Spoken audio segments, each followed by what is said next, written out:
Hey guys, welcome back to my channel. I am here with my first layout for Mini Kit Monday, February 2020.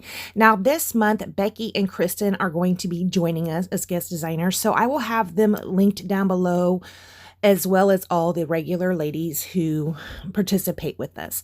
Right here, I'm going to go ahead and go through the papers that I pulled to see what I might like to use on this layout. Funny story, I had to have that purple paper in my layout. I am not actually going to be using the purple side. I am going to be using the opposite side, which is not the side I pulled it for. You can see here, I am going to go ahead and trim up my photos. Now this month, Daisy supplied us with a recipe list, kind of a recipe list, using the letters in the word Valentine. She also supplied us with several sketches that we could use. Now, I am not going to be using a sketch. I have been having a little bit of motivation issues here lately, and one thing that really gets me motivated are the challenges over at A Cherry on Top. Don't know why, but those are like my favorite challenges.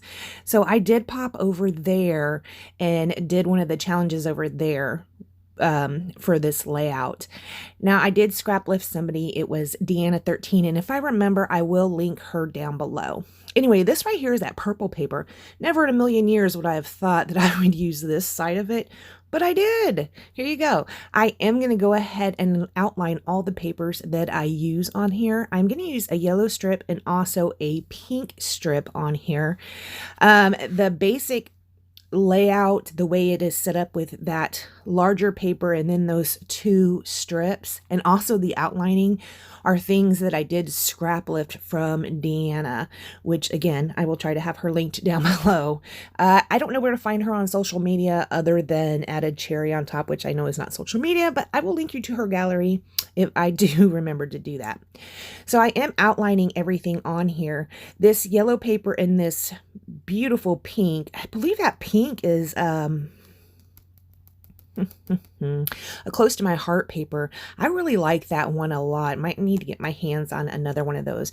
Now, when I am outlining, I'm like the worst outliner ever. I end up having to go along the lines of this pink one again, just because they are so terrible. And I kind of wanted to make it look like maybe I made them terrible on purpose. I am going to end up bordering all of my photos with some white. I really think this is very interesting that I ended up using this busy side of this paper. Isn't that funny? That purple paper, the purple side of it, it was gorgeous. And I remember when I was doing the kit, I was like, I just have to have this purple paper. I don't know why. I just have to have this purple paper. Didn't even use it. Well, at least I didn't use it on this layout. I'm not sure what's going to happen in the future. Obviously, I do have some of it left over because I didn't use the whole piece. I'm going to go ahead and put my photos down after I get this pink paper in here at an angle that I think I'm going to be liking. Right about like that. I'm not going to stack them directly on top of each other. I am going to move the smaller photos over to the right just a little bit. I'm going to go ahead and use this ruler, try and get them straight-ish. So yeah, I don't know why I do that. Go ahead and put them down. Then we get to the fun part. We're going to go ahead and start with our embellishing. Here I am looking through the washi book that I pulled out to use on Mini Kit Monday. I don't end up using it. I do end up pulling out all these sheets. Now when I make the kit and I'm using them, I will just use my ATG gun and put them on this is just regular old copy paper so that I can see them better, right? Because they're all laid out in front of me.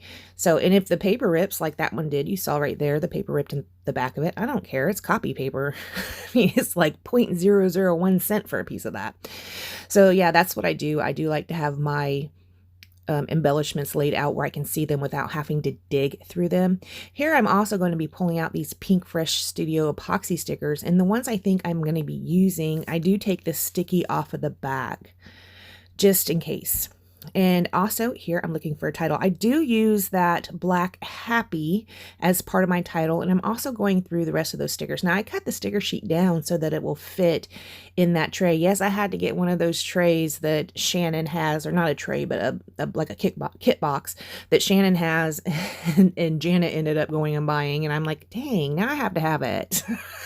Everybody else has one. I want to be like one of the cool kids. This is going to serve as my title. It's not the most original title. It says Happy Day on it.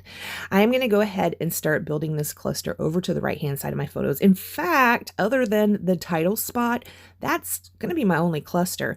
I do use this tag piece, and I do end up threading it with some crochet thread. I will end up having to use my art glitter glue to go ahead and stick it down. I'm just going to layer up these bits right here. That little ticket, it says together. That was part of a cut apart sheet, I believe. I go ahead and fussy cut out one of the strips that are the same as that pattern paper, and it says happy. So I guess this is kind of a subtitle. It says happy together on it right there. I am going to end up popping that up on some foam tape just to get myself a little bit more dimension. That black is not going to end up staying there. I thought I would like some more black on this layout, but then in the end I figure it doesn't really matter because the kids are wearing so much black in that photo. That black line just kind of goes right down through the center of this layout, and it worked for me. I do take the puffy flowers out. I think that was part of the challenge. Flowers and bling, I believe, was part of this challenge I was working on over at A Cherry on Top. So I do take out those flowers and put a few of those down around the page. And then I did not have any bling in my kit, so I brought some bling in. I pulled out these Recollections ones. You guys have probably seen these or have seen these pop in and out of my videos for years. This is one of the first scrapbooking bits that I had purchased at Michael's. And as you can see, I have not even come close to using them all. I personally do prefer the enamel dots more than I do the bling, but I am trying to get these used because clearly if it's one of the first ones that I have purchased, the first supplies I purchased, I've had them for quite a long time. All right, guys, we are coming in toward the end of this video. I do want to remind you to check out all the other ladies. We have Traci, Dollie, Kathy, Daisy, Shannon, Becky, and Kristin this month. Everybody is linked down below. And I am also going to try to link Deanna's gallery over at Cherry on Top so you can check out her work as well. I love all her layouts. I do scrap lift her quite a bit. Not gonna lie, I really do. All right, guys, thank you so much for joining me. Just going to add a couple more little pieces of bling on here, and that is going to wrap up my layout. I do love how it is pretty simple, right? There's not a lot of anything on there and doesn't really even need to be, especially with all that outlining. Look how messy that is. I need practice. Maybe I should start doing more outlining so I get a little bit more practice. All right, guys, thank you so much for joining me. Check the links down below, and I will see you next time. Bye, guys.